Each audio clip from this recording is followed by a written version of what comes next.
This is the last message in our Flourishing Life series. We started this year with a promise and a pursuit saying that the Lord will restore your soul to be like a well-watered garden. Isaiah 58 and Isaiah 53, both those texts. The Lord will restore your soul to be like a well-watered garden. What does flourishing life look like? I mean, in a world that is constantly changing, that is uncertain, and that is often hostile, what does flourishing life look like, And sometimes we get the idea that flourishing life looks like, that's why people immigrate, that's why people go to different places. Sometimes just flee a scene because we want to go to a place that is well.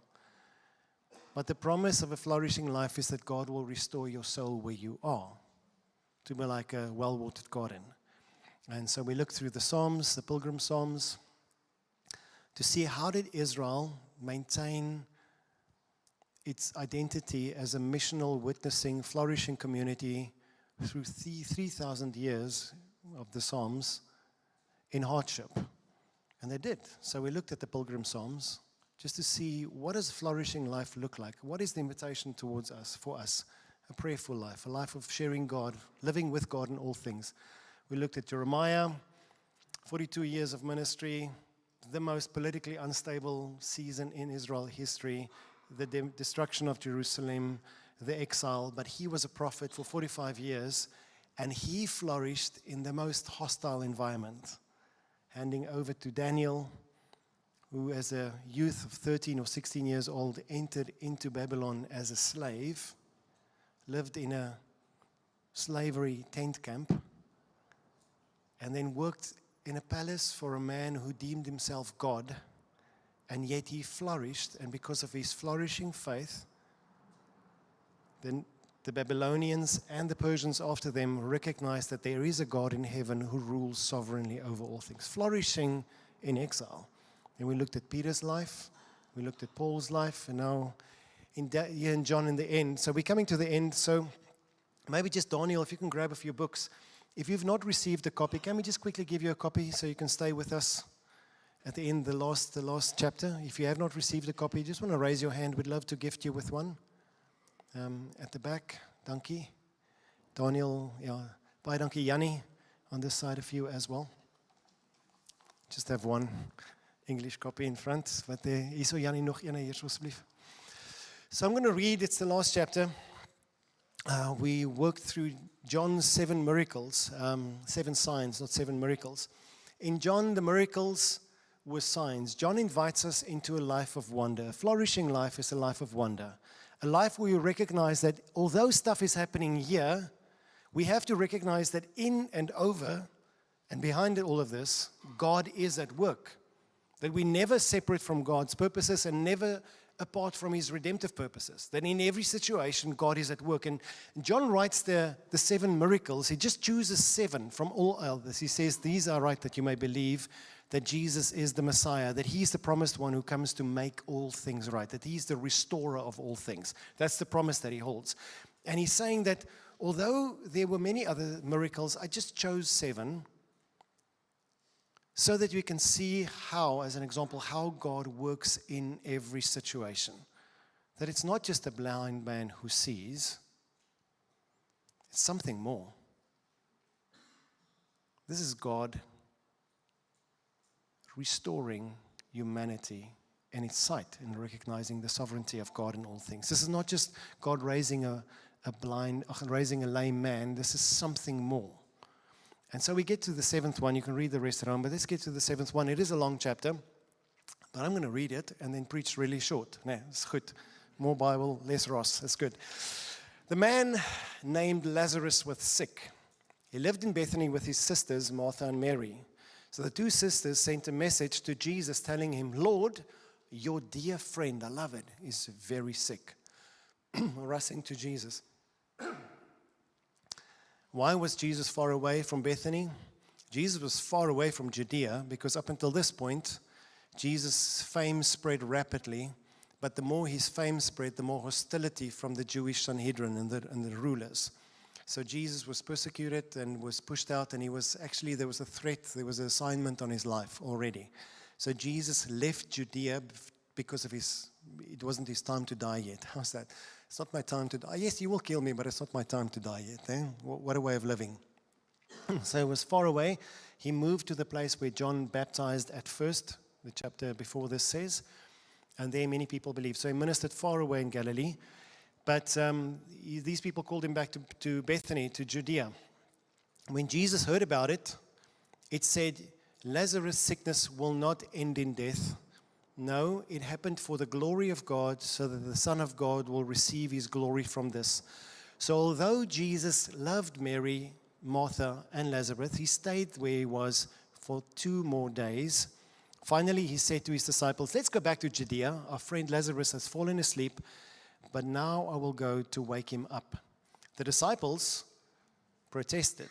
They said, Lord, if he's sleeping, he will get better soon. What are they saying? They're saying, we don't want to go to Judea. They want to kill us there. So let him get better. If he's sleeping, he'll get better. Jesus smiled probably. They thought Jesus meant Lazarus was simply sleeping, but Jesus meant Lazarus had died. So he told them plainly, Lazarus is dead, and for your sakes, I am glad that I wasn't there. It's a word text that we're going to come back 5 times today.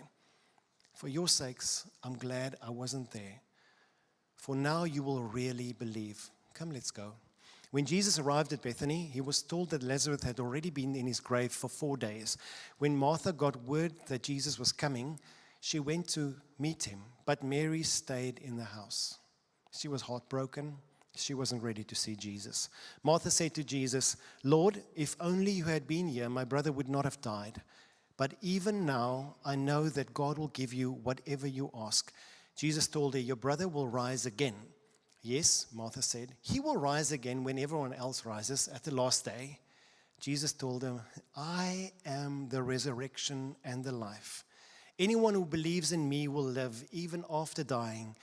Everyone who lives in me and believes in me will never, ever die. Do you believe this, Martha? Yes, Lord, she said to him. I have always believed that you are the Messiah, the Son of God, the one who has come into the world from God. Then she returned to Mary. So she called Mary aside from the mourners and told her, the teacher is here and wants to see you. So Mary immediately went to Jesus. When Mary arrived and saw Jesus, she fell at his feet and she said, Lord, if only you had been here, my brother would not have died. When Jesus saw her weeping and saw that the other people wailing with her, a deep anger welled up within him, and he was deeply troubled. Where have you put him? He asked them. They told him, Lord, come and see. Jesus wept. The people who were standing nearby said, see how much he loved him. But some said, this man healed a blind man. Couldn't he have kept Lazarus from dying? Jesus was still angry and he arrived at the tomb, a cave with a stone rolled across the entrance. Roll the stone aside, Jesus told them. But Martha, the dead man's sister, protested, Lord, he has been dead for 4 days. The smell will be terrible. Jesus responded, didn't I tell you that you will see God's glory if you believe? So they rolled the stone aside, and Jesus looked up to heaven and he said, Father, I thank you for hearing me. You always hear me, but I said it out loud for the sake of all these people standing here, that they will see and believe that you have sent me. Then Jesus shouted, Lazarus, come out. And the dead man came out, his hand and feet bound in the grave clothes, his face wrapped in a headcloth. Jesus told him, unwrap him and let him go. Many of the people who were with Mary believed in Jesus when they saw this happen. This is a very well-known text. This is one of the most well-known texts in the Bible, the text of the resurrection. And I just want to highlight 3 or 4 frames just before we start. So Jesus intentionally stayed 2 more days. And I think we can identify with this, no? I think all of us immediately can identify with this text. I mean, 3 times in this text, Martha, Mary, and the other mourners, all 3 of them said the same thing about Jesus or to Jesus. Lord, if you'd only responded to my prayer, if you'd only come when I asked you, I would not be in this mess. My pain would not be this bad. And there's a sense of anger and a sense of resentment, a sense of betrayal, a sense of confusion. If you had only come, all three of them, if you had only done what I asked you to do, I would not suffer this loss. I would not be in this pain. Why did you not come? But in a sense, now it's too late. It's too late now. It's too late. What are you going to do about this? I'm suffering my loss. I'm in this pain. All three of them said the same thing. I just also highlighted to you while we were reading, but I just want you to see Mary's response. Martha goes out. The Lord is here. She runs out to Jesus. She talks to Jesus. She's angry. She says, if you had only come, this wouldn't have been. And she has a conversation with Jesus. And Jesus doesn't defend himself or anything. He's just saying, I'm doing this to show my glory. Do you believe? Who do you say I am? What do you say about me? What do you believe about me? And she says, no, I believe that you're the Messiah. He says, no, I'm the resurrection and the life. He who believes in me will never die. Do you believe this? And she says, and she leads it to it. But Mary's response is something that I've identified in myself many times. At a time when you're really hurt or confused or when you're just frustrated, I find in myself that my heart closes up, and sometimes even with my feet, I don't go to Jesus because I'm angry now. And it's amazing that Jesus is not angry with her, isn't impatient with her, isn't frustrated with her. His patience and his kindness is incredible. He meets us where we are. It's beautiful.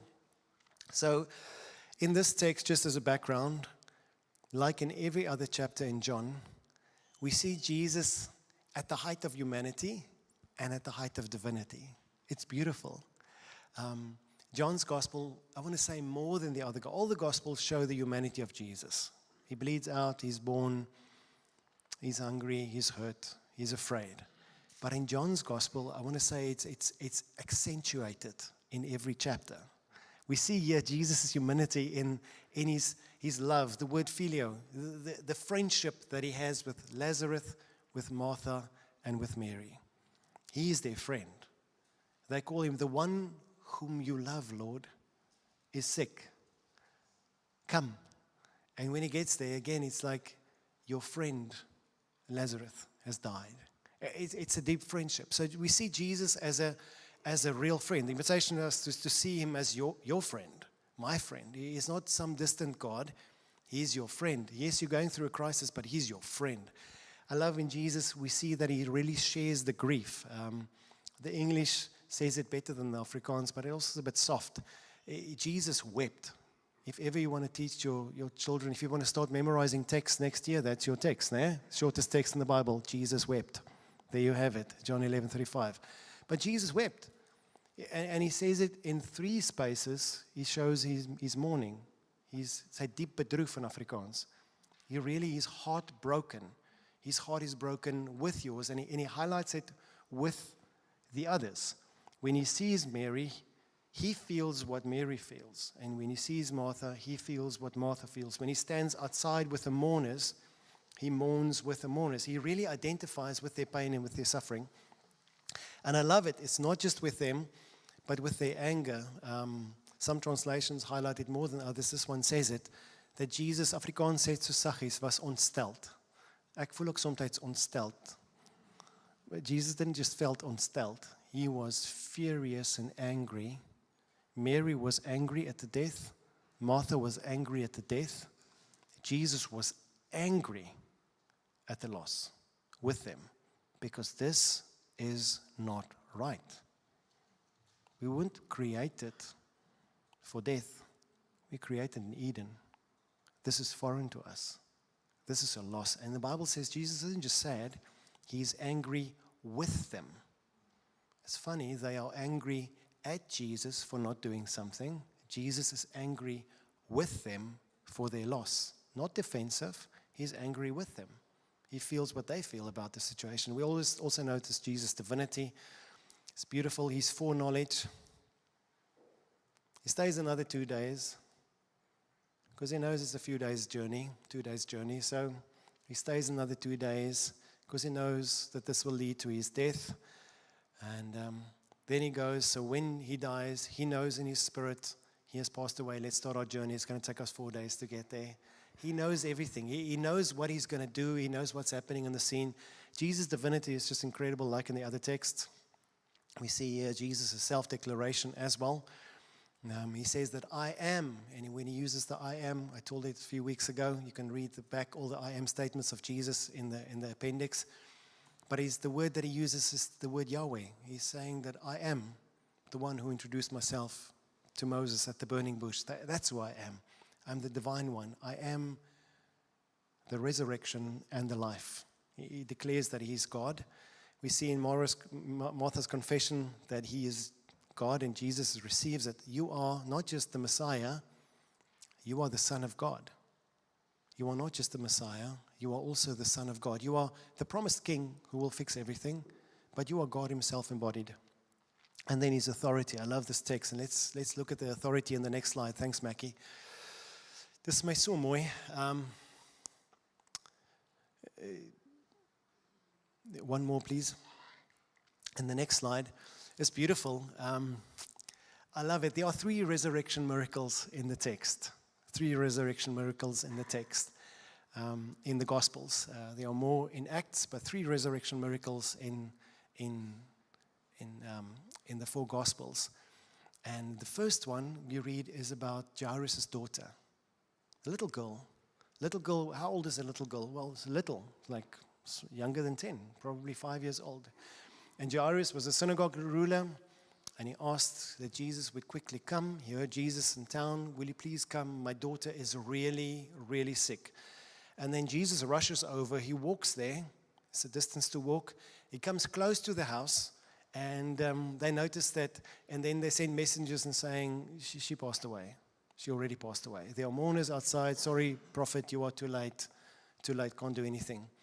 And then Jesus says, no, she's still sleeping. They laugh at him because they can see she's dead. And he goes inside, but she's still on her bed. And I love what Jesus does here. He chases the mourners out, saying, no place for you. And then he has his 3 disciples with him, with mom, and he prays. But what does he do? He simply speaks a word to the dead girl, as though she's dead.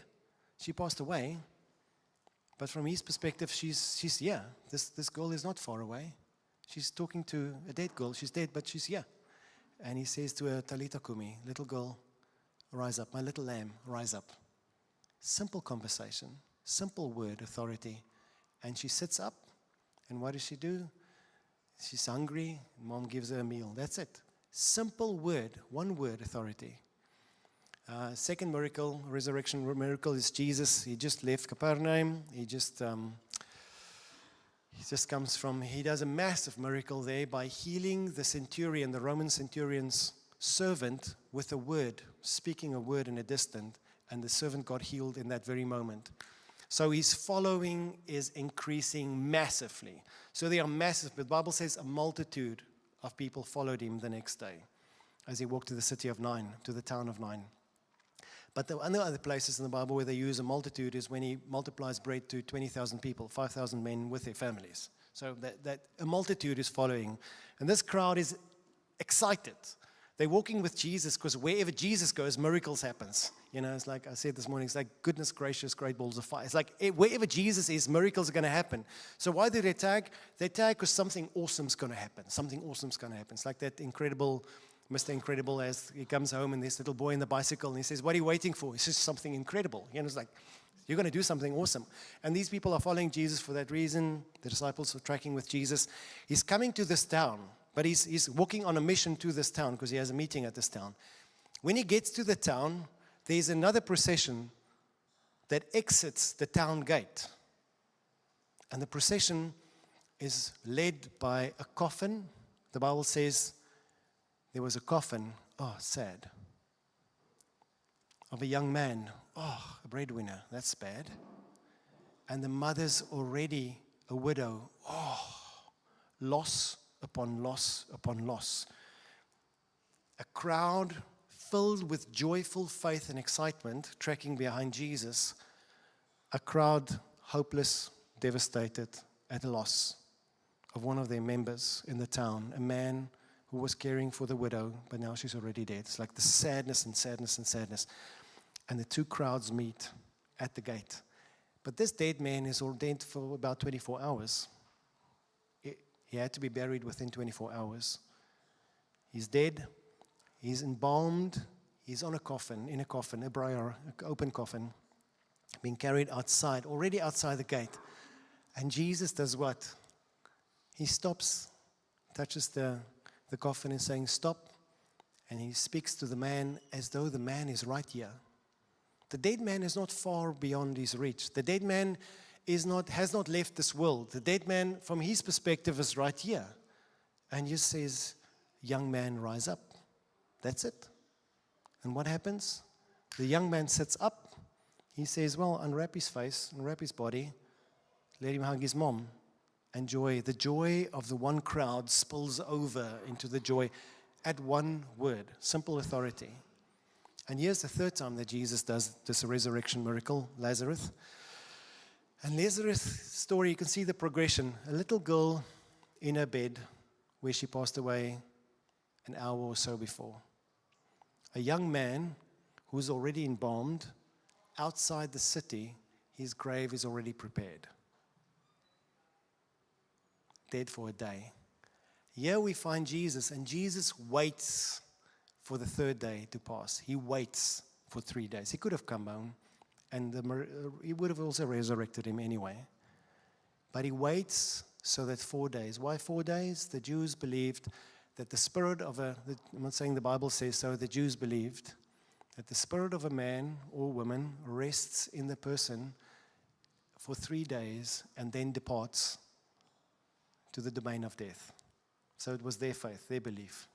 And Jesus waits for them for that point to pass away. So that this man, everyone will know, is in the domain of death. Hy's in die doderyk. He's in Sheol. He's far away. There he is. And Jesus waits, and Jesus walks. And how does Jesus raise him? The same way he raised the others. A simple instruction, a simple command. One word. Lazarus, come out. One word.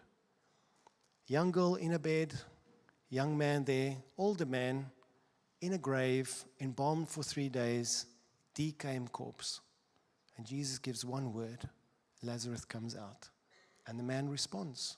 Not a fight, not anything. And this is what the Bible wants to highlight. The fact that Jesus is Lord of heaven and earth, that he is the Lord of the living and the Lord of the dead, that he's the Kairos, that he's the sovereign one who is authority over all, that he's not just the Lord over them, he's not just powerful enough to raise the dead, he's powerful enough over Hades, over death, the domain of death, to call out those whom he wants to call out. It means we are never beyond his reach. We are never outside of his reach. He calls out and he says, little man, young man, Lazarus, come out. And that's it. Just one instruction. Very simple. Very simple. He's present, not just to the living. He's present to the dead. He's the Lord who's sovereign over all things. So, this text, you'll see that the response of the crowd was they believed. And when they say they believed, what did they believe? I mean, what did they believe? They believed that Jesus is the promised Messiah. That was the whole point of the Gospels, that he is the long-awaited king who will fix what is wrong on earth, who will restore the fall of Adam and Eve. And what's the best way to demonstrate this?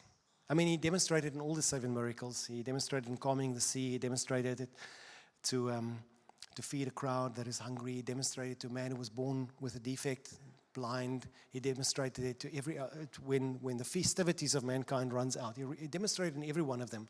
But the one here that he demonstrates here is the fact that he's the one who doesn't just fix temporal stuff, but he fixes stuff eternally. The curse of sin and death is reserved. He has authority over death and over the dead, over the fact that we die and the domain of death. He has real authority. So Those, Isaiah 6:26, those who die in the Lord will live, their bodies will rise again. Those who sleep in the earth will rise again and sing for joy. For your life-giving light will fall like dew on your people in the place of dead. Isaiah's poems are so beautiful, even if we translate them. So beautiful. Christ is Lord, Kairos, over the living and the dead. And they believed because they knew that this is a proper king who has now reestablished the reign of God on earth. And they were excited. They were excited. They were really excited. So, what is our invitation? Our invitation is beautiful. I love this text, and I highlighted it in the beginning. I highlighted it, and I think we all can respond. It's what I said in the beginning. Lazarus is dead, and then Jesus said, and I'm glad. I'm not glad that he's dead. I'm not glad at your loss. I'm glad for the opportunity for you to see who I am. I'm glad that you have the opportunity to see who I am. All things lead for the good for those who love God. Not all things are caused by God. Not all things are of God. This death is not me. This death wasn't me. You're angry at me, you're angry at the wrong person. I'm here to restore what Satan has stolen. And I think at the end of this year, I see some of you. I mean, there are some people in here who entered this year with a death sentence, with chemo, with cancer. And I'm here with some people who had really bad news. It's not going well with them mentally. I'm here with people who lost their jobs and were jobless in the beginning of this year. I'm here and seeing some people we prayed for because your marriage wasn't a problem. Real problem on the rocks. And now it's not. And I love you because just like in all three of those occasions, when the bread was up and there was a crisis, Jesus looked at the crowd in John chapter 6, and he smiled and he says, so what are you going to do? How are you going to solve this one? I mean, it's your problem. Come on, Philip, you come from this area. What are you going to do about this situation? And Philip's like, a year's wages won't solve this problem. We can find a baker that can bake enough for 20,000 people. How can we solve this? And Jesus smiles, not because he's glad about this crisis, but at the opportunity for you to see me as the provider in all else.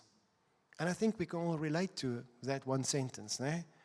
Times when the bread was scarce, when we were at the end financially, and we thought this was the end, but somehow we saw the glory of God who answered our prayers and solved the situation. Would have been amazing if we had never gone through a crisis, but then we would have known him who is sovereign over our lack. And the same with the storms. I mean, the disciples were out in the storm. Jesus deliberately delayed. So they went across, these sailors sailed across the 10, 12 kilometers. He was on the hill praying, just wanted some time alone after the death of his cousin, John the Baptist. So he just wanted some time alone. And these sailors were fighting the storm for 6 or 8 hours. And for them, the storm, the seas meant everything that is a world overrun by chaos and evil. And they were about to drown. They knew that they were in trouble. They were tired. They were wasted physically and emotionally. They've been fighting the storm for a long time. We know what that feels like. And they were about to drown. And then Jesus shows up. And the Lord didn't keep them from the storm. And the Lord was glad for them to have an opportunity to see that He is Lord over the storms of this life. That He's sovereign over all chaos and all storms. He was glad, not because they were afraid, fearing for their life, but at the opportunity for them to see Him for who He truly is. And this is the third time now He does the same thing. It's not He's glad at their loss. He's glad that so that in your moment of loss, you can see that I'm sovereign over the situation as well. That you may truly believe who I am. Otherwise, you would believe in a diminished Son of Man. You had no idea who I really am. And it's a beautiful story. I love Jesus being sad and angry at the death of his friend. He was felt with them. He was angry with them, and he rejoiced the opportunity. So, who is this man? Invitation to marvel at Jesus for us. Just first, before we get personal, just see him. Invitation for us is to see that Jesus really loves his friends. And I must say, for years, I was even a pastor before I really recognized. We always say that Jesus loves me, but I always kept a bit of a distance. Maybe it was because of my slight dysfunctional upbringing or losses. Yeah, it's just humanity, no? Always had this walls. I like you and I can come close, but this is close enough, thank you. And I sort of kept Jesus there as well. A God who is good and sovereign, but I'm not really convinced that he is absolutely in love with me. He really loves me, like really enjoys me, wants to be with me. And we can see here that he loves Mary, he loves Martha. He identifies their loss as his loss, their anger as his anger. Lazarus is his friend. He lost his friend. He's crying because he lost his friend. And just to see the intimacy, an invitation just to believe that this is really how he feels with you. This is how he feels about you. I love his patience. Oh, he's so patient, so long-suffering, so patient with his disciples' unbelief, with Mary's unbelief, with Martha's unbelief, even at the crowd outside. They've seen him done a few resurrections, but he was just so patient with them, so patient with me. He's so patient with you. He's so patient with us in our struggles. He's so patient with us in our unbelief. He's so patient with us in our slowness, so extremely patient. And then the compassion, he really feels what we feel. He's moved to tears with what moves you to tears. He's angry with what angers you. He really feels with you. He's not apathetic. Even the fact that he knows, and I love this, he knows he's going to solve this problem in a few minutes, in a few hours. He knows this. But he doesn't deny what this does to you, because he also feels what this does to you. Dis regtig belangrik, just to stand still there. He's not just a God who fixes problems. He's not your mechanic of your car. He's the shepherd of your soul. He moves with you. He feels what you feel. It's really important that we stay here. The gentleness, the kindness. He really loves us. We see Christ's humanity, his character. This is the Lord that invites us to trust in him. And I mean, it's easy to trust someone like that, no? And he says, it's not just that I care. He says, I also can. Not just that I care, I also can. Mooi, omniscience. Love seeing Jesus knowing all things. He's far away in Galilee, and then he hears there's crisis. And he smiles, and he's concerned, and he stays for 2 days to pray, because he knows where this will lead to. He knows what the Father wants from this, and he knows what he's going to do. He knows the moment his friend passes away. He's not there, but he knows. And then he says, Lazarus is sleeping, let's go. And they go like, ooh, no, we don't want to go, let him sleep. He says, no, let us go. He knows what's going to happen. He knows when it happens. He's aware of everything. There's nothing that escapes his knowledge. He really knows what is happening. He's omnipotent. He has all the power. He's sovereign over death. He's sovereign over the domain of death. He's Lord of the decaying corpse. Sovereign to restore. I mean, how do you restore that? I mean, how do you quickly just... But in a word, he who created Lazarus recreated him in a moment. Brought back life, restored him as though he was before. Renews him completely so that he lives many years later. And then he's omnipresent. I love this. He's Lord who is here with us, but he's also there wherever Lazarus is. We don't know where he is, but he's there with him, and he has a conversation with him.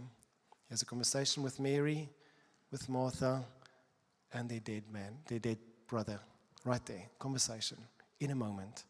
Same. He's present to us everywhere. He's present to us. There's no place where you will go, living or dead, where you will be separate from the Lord.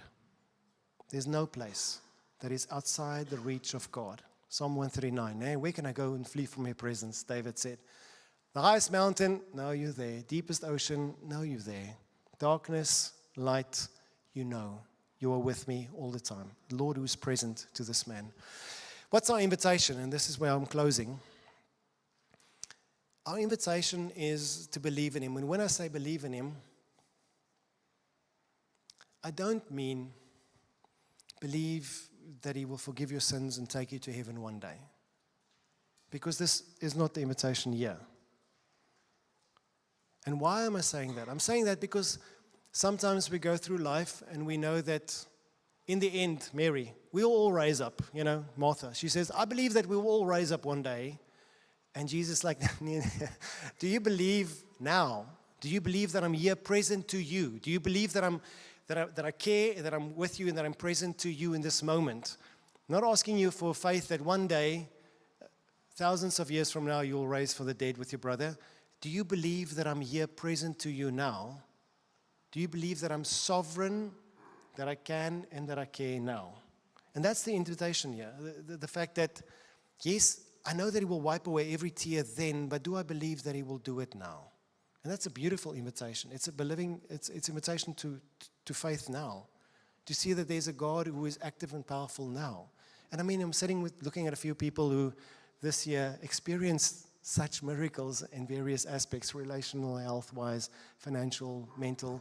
People who really experience miracles like that. That's the invitation for us. And secondly, the invitation is to also hope in Him. What does hope mean? It means to have a confident expectation for the good. Mary and Martha were hopeless. They said, if only you had been here, I would have been okay. But now I'm not okay, and I will never be okay again. Because you weren't here. You didn't show up when I wanted you to show up. That's it. And then Jesus says, no, I am the resurrection and the life now. What is your expectation? Now, not one day, now. What do you expect? What do you expect? And he says, no, I really, and his invitation is the fact that you can expect the good. And the invitation is to expect it. It's going to happen. To rejoice and hope. You can't see it yet, but can you rejoice in the reality that you truly believe that the Lord will make all things new? And that's our invitation, that He does this now. That life can be sweet, that life can be good, that life can be filled with the joy of the Lord now. Not just one day when we all rise up, but now. The invitation is to truly expect the good now. And then Jesus entered in and He turned the situation around. What was hopeless became a reality, no? Joyful reality. Our invitation, I'm going to ask Dale and Karin, thank you for staying for another service, Dale and Karin. But I want to ask you to come forward while I make a personal invitation. Our invitation throughout this book is a life of wonder. I don't want us to stand still because every single one of the miracles is to wonder at who this Messiah is, who this God is. To stand amazed that truly this is a God who cares, a Lord who loves us, a Lord who is patient with us, a Lord who is angry with what we are angry with because He really feels and identifies with us. We are not the center of the story. He's the center of the story, but it really identifies with us. Wow, what does it make about Him? And then also that He's omnipotent and all-knowing, that He's omnipresent everywhere. But to stand in wonder at the God who has authority over death and calls those things which aren't as though they are. That's our invitation. So let's adore Him. Let's sing with Dale and Karin. Just the last one. There are 3 groups of people that are in this church. And looking at the story, there are some of you, I mentioned it a few times, this year you are standing with Martha and Mary holding Lazarus and you're rejoicing because you experienced this year. You saw that God really is the God who raises the dead, who turns a situation that is impossible upside down. You never thought that this could turn out good, and it did. God really does that. And some of you are standing here at the end of this year, and you go like, wow, God, I never saw this happening, but you really came through. You're the God who turns things upside down. You're the God of the impossible, the God who raises the dead. And you are thankful with Him. And I want you just to don't too quickly move away from that because life is filled with troubles. Just to get back to, wow, this is what you did this year. And there are some of you this year that experienced terrible losses, terrible pain. And you are angry. And you are sad. Because if the Lord had only shown up, you know He can, but He didn't. And you are angry with Him for that. And I just want you to see the Lord who is angry with you now. And the Lord who's sad with you now, and to not fall away from hope, but to look into this text and say, Lord, I truly believe that you will raise the dead one day, that you can turn the situation upside down one day, and to hear Him saying that I am the resurrection and the life.